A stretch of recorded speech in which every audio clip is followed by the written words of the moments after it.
Une idée erronée du rapport entre la foi et les œuvres émane d'une mauvaise compréhension de l'enseignement biblique relatif au salut. Il y a deux erreurs possibles à ce sujet. La première est de penser que toute personne qui, à un moment donné de sa vie, a fait une certaine prière ou affirmé qu'elle croyait en Jésus serait sauvée, quoi qu'il arrive.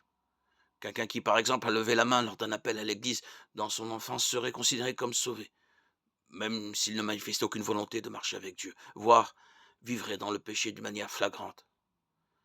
Cette idée qu'on appelle parfois régénération décisionnelle est dangereuse et trompeuse. L'idée que nous sommes sauvés par une simple confession de foi, quand bien même nous vivrions dans le péché par la suite, implique l'existence d'une nouvelle catégorie de croyants, les croyants charnels.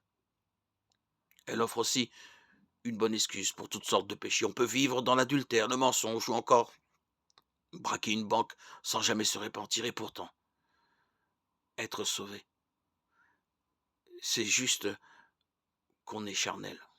Jacques II montre pourtant qu'une profession de foi qui n'est pas suivie d'une vie d'obéissance à Christ est le signe d'une foi morte, incapable de nous sauver.